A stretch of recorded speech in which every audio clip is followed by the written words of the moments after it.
الحمد لله رب العالمين والعاقبة للمتقين والصلاة والسلام على أشرف الأنبياء نبينا محمد وعلى آله وأصحابه أجمعين. سبحانك لا علم لنا إلا ما علمتنا إنك أنت العليم الحكيم.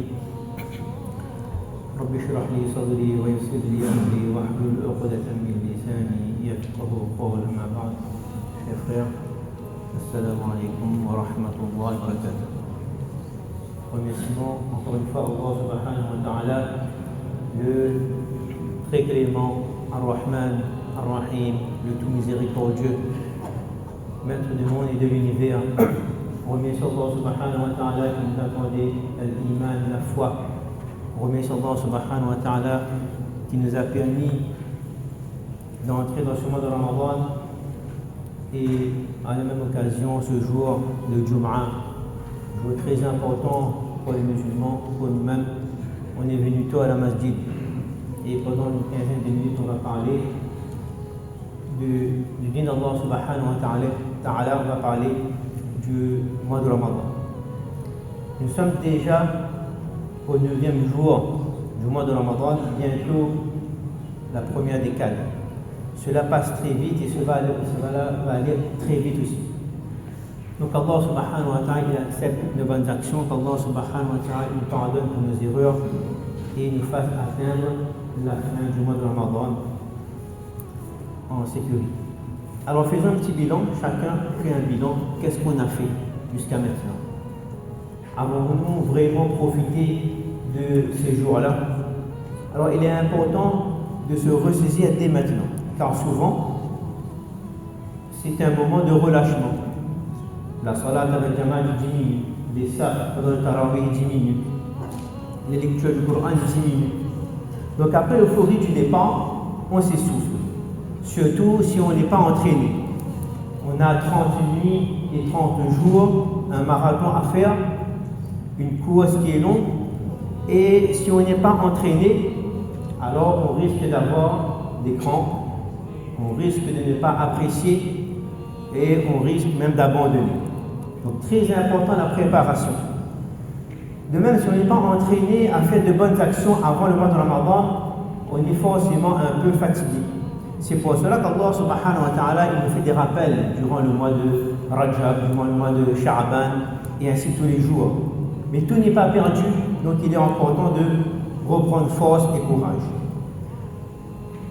Le début du mois de Ramadan, on a tous jeûné, alhamdulillah, on a fait nos 5 salats à l'heure, on a lu le Coran, on s'est réveillé tôt, on a diminué nos péchés, on a participé aux différents programmes, écouté des discours, des rappels, écouté le Coran. Bref, on a essayé de faire au max les bonnes actions. Donc si on a pu faire cela, c'est qu'on est sur la bonne voie, la voie de la taqwa. Et il faut se ressaisir, il ne faut pas laisser. Allah subhanahu wa ta'ala ya ayyuhalladhina amanu kutiba alaykumus siyam kama kutiba alal ladhina min qablikum la'allakum tattaqun. Donc on doit développer cette taqwa là. Allah subhanahu wa ta'ala il nous dit qu'il faut qu'on atteigne cette taqwa là. Il n'a pas dit qu'il faut maigrir. Il n'a pas dit qu'il faut que vous supportiez la faim. Il n'a pas dit que vous changez vos habitudes alimentaires. Non, Allah subhanahu wa ta'ala il a dit afin d'atteindre la taqwa. Le problème n'est pas que nous ne sachions pas c'est quoi le Ramadan. On sait c'est quoi le mois de Ramadan. Mais le vrai problème, c'est parfois le Ramadan passe sur nous sans vraiment passer en nous. Donc aujourd'hui, on va parler un petit peu du jeûne de notre âme, du jeûne de nos cœurs et du jeûne de nos membres. Quand le Ramadan, c'est un mois qui ne change pas seulement nos horaires, mais c'est un mois aussi qui change le cœur. Alors une question se pose, si une personne, il ne mange pas, il ne boit pas, il ne fume pas, il respecte les horaires, mais il continue à mentir, il continue à blesser par ses paroles, il continue de regarder ce qui est interdit, continue à écraser l'autre, continue à nourrir la rancune, la jalousie, l'orgueil, n'est pas honnête dans ses transactions, il va gêner son voisin, va causer du tort aux autres, même par les petits comportements comme laisser ses chaussures de le passage sans les ranger. Alors est-ce que vraiment, ça c'est vraiment un jeûne ce jeûne-là qu'Allah attend de nous? Est-ce que c'est ce genre de jeûne qu'Allah attend de nous? Posons-nous la question. Le prophète sallallahu alayhi wa sallam a averti, celui qui ne renonce pas aux mensonges et aux mauvaises actions, Allah subhanahu wa ta'ala n'a pas besoin qu'il renonce à sa nourriture et à sa boisson. C'est un hadith qui doit faire trembler nos cœurs parce qu'il nous dit une chose très grave. On peut jeûner, mais on n'offre rien à Allah subhanahu wa ta'ala. On n'a rien en retour. On a juste la faim et la soif. Et on a maintes fois entendu que le jeûne, le mois de Ramadan, c'est comme une école. Et le mois de Ramadan n'est pas seulement une performance, mais aussi un mois d'éducation. Imaginez un enfant, il part à l'école, il s'assoit en classe, et il refuse de travailler, il refuse d'ouvrir son cahier, il refuse d'écouter. Il ne travaille pas, il ne fait rien. À la fin de l'année, qu'est-ce qu'il va dire? Ma partie de l'école, moi. On l'envoie à l'école, ma partie de l'école. Oui, on l'a parti. Mais l'école n'est jamais entrée en lui. On était dans le mois de Ramadan. Oui, j'ai fait le mois de Ramadan. Mais le mois de Ramadan n'est pas entré en lui. Une personne me disait que pendant le mois de Ramadan, je fais plus de salat. Alhamdulillah. Mais je suis plus nerveux que le reste de l'année. Je m'énerve avec mon épouse, je crie avec mes enfants, je suis dur dans le travail. Et ensuite, il m'a dit une phrase en disant, j'ai l'impression que mon estomac jeûne, mais mon caractère, lui, ne jeûne pas. Le vrai jeûne commence là où la faim commence à révéler ce qu'il y a vraiment dans nos cœurs. Quand on a faim, notre masque tombe. Quand on est fatigué, notre vraie nature apparaît. Et le Ramadan, ce n'est pas pour créer nos défauts, c'est pour les dévoiler, les mettre à nu et à nous de corriger nos défauts. Le jeûne de la langue. Combien de familles sont détruites par des mots? Combien d'amitiés sont brisées par une phrase? Combien de cœurs sont blessés par des plaisanteries? Nous passons des heures et des heures à contrôler notre bouche pour ne rien faire entrer dedans et avaler. Toute la journée, on fait en rien entrer. Mais très peu de temps va passer pour contrôler ce qu'on va tirer de notre bouche. Ce qu'on va dire de mauvais, ça on contrôle. Le prophète sallallahu alayhi wa sallam a dit en ce sens que si l'un de vous jeûne, qu'il ne tienne pas des propos obscènes et qu'il ne s'en porte pas. Et si quelqu'un l'insulte et le provoque, qu'est-ce qu'il doit dire? Inni sa'im. C'est-à-dire je jeûne. Subhanallah. Il n'a pas dit je suis plus fort que toi. Non, la réponse c'est quoi? Je jeûne. En ce sens que le prophète sallallahu alayhi wa sallam veut nous dire que parfois le vrai jeûne, c'est de se taire. Essayez un seul jour du mois de Ramadan sans faire la médisance, sans se moquer de quelqu'un, sans transmettre une fausse rumeur, sans répondre à la provocation. Vous verrez, c'est plus difficile que de ne pas manger. Le jeûne des yeux. Nous fermons les yeux, nous fermons nos bouches. Mais nous ouvrons grand nos écrans. Nous baissons nos yeux dans la salat, mais nous levons nos yeux vers ce qu'Allah subhanahu wa ta'ala il a interdit. Posez-nous notre question. Est-ce que mes yeux ils jeûnent vraiment? Regardez l'interdit pendant le mois de Ramadan lorsqu'on est en jeûne. Ce n'est pas un simple péché, c'est beaucoup plus que cela. C'est comme verser l'encre noire dans un verre d'eau pure. On va boire un verre d'eau pure, on a soit on va boire un verre d'eau, mais on verse de l'encre noire avant. C'est comme si lorsqu'on va uriner dans notre café, de notre thé, de notre lait. On va le faire. Il faut faire très attention. Le jeûne des oreilles, combien de fois on dit moi, je ne m'écosse pas du tout, hein, mais j'écoute. Écouter la médisance, c'est participer au péché. Écouter les humiliations, les moqueries, c'est atteinte à l'honneur. Garder le silence n'est pas toujours une sagesse, c'est parfois de la complicité justement dans la médisance. Le jeûne des mains. Les mains qui écrivent des messages, qui transfèrent des rumeurs, qui transfèrent des fausses informations, qui détruisent une réputation. On est derrière notre GSM, notre clavier, là c'est facile. C'est facile de faire ça, on n'apprend pas directement. Là, on est comme si on est un petit peu lâche, là, on est derrière et on envoie. Ces mains qui détruisent l'honneur, qui détruisent la famille, ces mains qui signent une injustice, les mains qui prennent les choses qui ne nous appartiennent pas, ou les mains qui frappent, qui humilient. Le jeûne n'est pas seulement ce qui entre dans le corps, mais c'est aussi ce qui sort de notre comportement. Et enfin, le jeûne du cœur, le plus difficile. Le jeûne du cœur, de la rancune, de la jalousie, de la haine, du mépris. Peut-on espérer la miséricorde d'Allah subhanahu wa ta'ala alors que dans notre cœur, on refuse de pardonner à quelqu'un? Peut-on espérer qu'Allah subhanahu nous couvre nos fautes, mais nous va dévoiler les fautes des autres?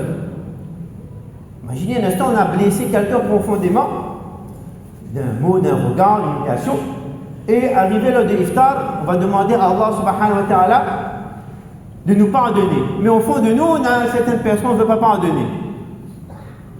Alors, on ne souhaite pas, mais si Allah ta'ala nous dit ce soir, ah ben, soit ne pardonne pas aussi, alors si on ne veut pas pardonner.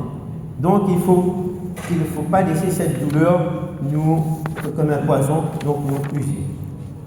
Le mois de Ramadan, c'est une opportunité, ce n'est pas une garantie. Beaucoup pensent, le Ramadan il arrive, tout ira mieux. Oui, peut-être, Inch'Allah.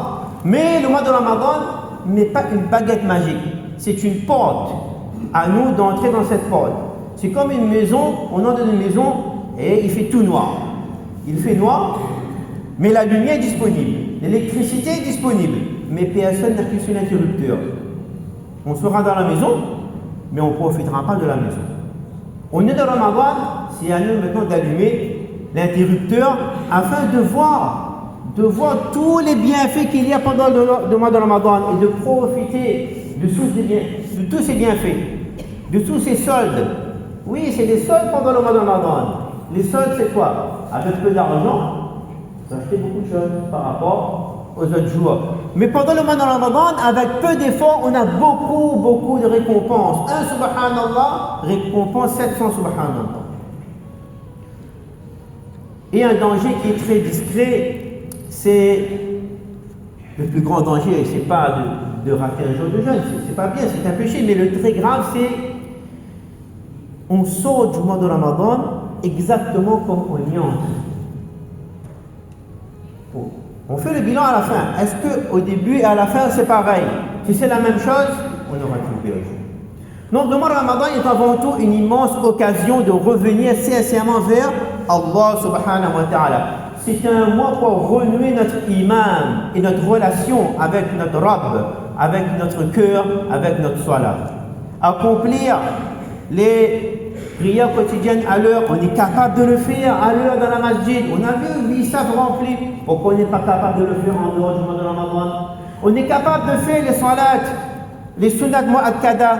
On est capable d'accomplir la prière de Tarawih et jusqu'à la fin avec l'imam. Pourquoi on abandonne? Imaginez un instant qu'une personne arrive, on a pesé ses actions dans la balance auprès d'Allah subhanahu wa ta'ala et on lui dit, il te manque 2 rakats. Il te manque 2 rakats pour continuer. Si jamais j'aurais terminé mon salat de Tarawih, ben on aurait continué. Donc à nous de réapprendre la vraie salat qui calme le cœur, qui nous rapproche d'Allah subhanahu wa ta'ala. C'est un mois de dhikr. Le dhikr n'a pas besoin de wuzu pour faire le dhikr. Subhanallah, alhamdulillah, la ilaha illallah, Allahu akbar, la hawla wa la quwwata illa billahi al-'ali al-'azim, astaghfirullah, les douroud, tout ça, on peut le faire en longueur de journée. C'est des paroles simples, mais qui pèseront très lourd dans la balance. Le Ramadan est un mois du Coran, ça, il n'y a pas de secret là-dessus. Un mois pour revenir à la parole d'Allah subhanahu wa ta'ala. Il suffit de lire un quart après chaque salat, Fajr, Dhuhr, Asr, Maghrib. Après Tarawih, c'est un peu difficile. Mais si on fait un quart pendant ces 4, on lit quelques pages avant et après la salat, on termine un juz par jour, on termine la lecture complète du Coran pendant tout le mois. On peut écouter aussi, méditer aussi sur les versets du Coran. C'était un mois de méditation aussi, le mois de Ramadan. C'était un mois où on va ralentir un petit peu, on va réfléchir à notre vie, à nos choix, à notre avenir auprès d'Allah subhanahu wa ta'ala. Et c'était un mois de dua. Il faut faire beaucoup de dua. Est-ce qu'on a pris le temps de faire des dua? Parfois, après la salat, on est pressé de partir, ok. Mais est-ce qu'on a pris un temps après ça pour faire les dua? De demander à Allah subhanahu wa ta'ala. Donc profitons après chaque salat, on fait dua. Au moment de iftar, prenons 5 minutes, moment précieux. Comme si à ce moment-là, on va nous donner un lingot d'or. Mais seulement il faut y aller, sinon je fais le calme. Lorsqu'il y a le calme, on va partager, on va distribuer un lingot d'or. Est-ce qu'on va garder le silence? Oui, on va garder le silence. Donc, depuis maintenant, arrivé l'heure de l'iftar, 3 minutes, 5 minutes, on fait dua. On fait dua sincère dans un environnement calme. On fait le dua pour le tarawih, on fait le dua avant de dormir dans la nuit, etc. Et, Inch'Allah, Allah va accepter nos invocations. Et lorsque le péché arrive, on dit ce que le Coran nous a appris, je jeûne. C'est un bouclier qui va me protéger contre les péchés. Donc c'est la régularité, la sincérité et la préservation de notre comportement qui nous fera réussir ce mois de Ramadan. Et surtout, c'est un mois pour se rappeler de la mort. Combien de personnes étaient avec nous l'année dernière? Ils ne sont plus là aujourd'hui. Le Ramadan nous rappelle que notre vie est courte et que la rencontre avec notre Seigneur est proche. Et c'est une certitude. Le Ramadan, c'est un mois aussi de générosité. Une aumône, même minime, la sadaqa, va purifier nos biens. Donc participons activement aux différents projets de nos associations de notre ville. Et ça c'est pour nous-mêmes, pour notre futur. On a la collecte, le fonctionnement de la masjid, on a la clim. On profite de la clim 5 fois par jour. On peut participer à payer ça. On peut participer au fonctionnement de la masjid. On peut participer au centre funéraire qui devient urgent, aux distributions des colis alimentaires, aide aux personnes âgées. Et aux plus jeunes aussi, sur le plan éducatif et sportif. Bien qu'il y a plein de projets dans notre ville, on participe, Inch'Allah. Ne pas oublier la zakat. Ne pas oublier la zakat, c'est un droit pour les pauvres. Être bienveillant envers les autres, c'est une adoration aussi. Un sourire, un service, une parole douce, une aide discrète. N'oublions pas aussi nos parents. N'oublions pas aussi nos parents. Le Ramadan est une occasion aussi, une occasion précieuse pour nous rapprocher d'eux. Pour leur parler avec douceur, on les appelle, ça va, besoin de quelque chose, pour leur demander pardon aussi, pour les invoquer pour eux aussi, on invoque pour eux aussi, qu'ils soient vivants ou décédés. Et enfin, n'oublions pas l'importance de la sadaqat al-fitr. Il est très important de le préparer et de s'en acquitter dès maintenant, de nous le donner dès maintenant et sans attendre la dernière minute, afin que les familles dans le besoin, puissent acheter ce qu'il faut pour qu'ils passent un bon Eid dans la dignité. Arriver le Eid, à la maison, on prépare, nous, alhamdulillah. Mais ceux qui n'ont pas les moyens, quand est-ce qu'ils vont préparer? Si on donne le jour de Eid, par exemple, le 20 ici, il va recevoir le matin. Mais comment ils vont distribuer ça? Donc, depuis maintenant, il y a des boîtes qui sont mises là de donner. Minimum, c'est 3 euros. C'est un minimum. Et si 3 euros, il ne faut pas donner que 3 euros, on peut donner plus. Mais à nous de participer à ce sadaqa-là qui est très important. Donc le mois de Ramadan, c'est le mois où on essaie de devenir vraiment un vrai croyant. On est vrai avec Allah subhanahu wa ta'ala. On est vrai avec soi-même. Parce que lorsqu'on jeûne, c'est Allah qui va récompenser ce jeûne. Personne ne sait si on a jeûné ou pas. Il y a quelqu'un qui l'a bu ici, on ne sait pas. C'est lui, entre lui et Allah subhanahu wa ta'ala. Donc Allah subhanahu wa ta'ala, il accepte nos jeûnes. Allah subhanahu wa ta'ala, il corrige nos intentions. Allah subhanahu wa ta'ala, il répare nos cœurs. Allah subhanahu wa ta'ala réconcilie nos familles, les amis, les frères, les sœurs, l'époux et l'épouse, et fait de ce mois de Ramadan un tournant et non un simple souvenir. Amin Rabbal Alamin wa akhiru da'wana alhamdulillah.